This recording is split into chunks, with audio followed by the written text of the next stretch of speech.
Hey there, and welcome to Tuesday. 2 tips, 2 minutes each.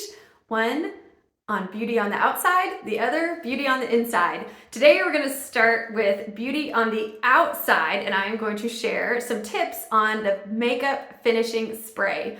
A lot of you know a lot about primers that we put on before makeup products. Foundation primer, eye primer, lip primer, all of these things help keep the product on longer, right? It's kind of like a magnet holding it in place. Well, if you want even more staying power, more finishing power, then that's what the finishing spray will do. It's kind of like the primers at the beginning, the finishing sprays at the end, and everything's in place. Longer than if you didn't wear them, right? So if you're gonna do anything to your face, oh my gosh, don't you want it to stay there, right? So finishing spray, a few tips on that. One is you probably want to do it before mascara. So save your mascara for last because of course mascara is wet. You don't want to spray another wet product on there. So before mascara.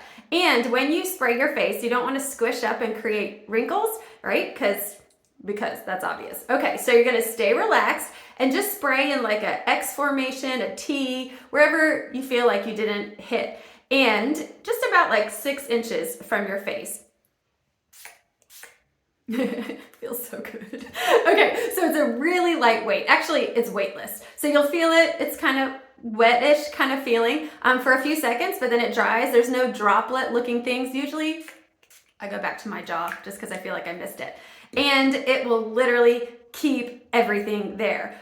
Oh my gosh, pre all this crazy mask time, when it was just nurses and doctors wearing masks, that was our testimonial story that we shared all the time, that they would be shocked. They would take their mask off and go, oh my gosh, I can't believe the makeup didn't transfer. So if you want to not only just keep your regular day-to-day makeup in place, but let's say it's a big day, like you're going all day long, big affair, maybe wedding, or I don't know, and you're like, this stuff has got to stay. You can layer it. So you could do like your foundation primer, spray, liquid foundation, spray, powder, spray, and layer finishing spray for even more staying power. All right, so on to beauty on the inside. Since we're talking about finishing spray in a happy way, we hope that we never want to hear the phrase when we're talking about between two people in relationships, I'm finished.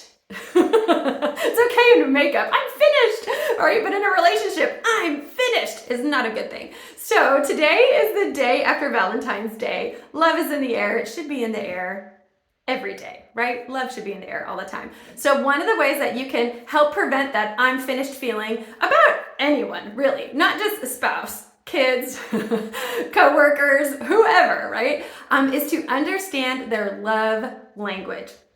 And there is years and years ago, it was just a book, but it has now evolved a lot, thank goodness, because there's so many resources available. But originally, Dr. Gary Chapman wrote a book, The 5 Love Languages. So easy to read, such a quick read, and it changes everything.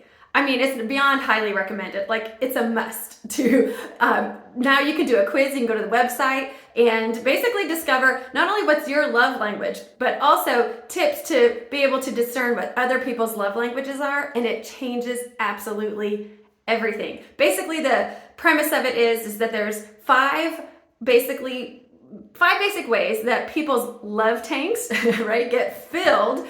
We all feel love in all of the ways, but there's one significant way. And when that love tank is not filled, the opposite happens. I'm finished. All right, so please, I highly recommend go find more out about the 5 love languages. It is an absolute game changer. All right, those are your tips, and it will definitely change your beauty on the inside, how you're feeling on the inside, because that definitely influences how we treat people on the outside. All right, I'll see you next week on Tuesday. Bye.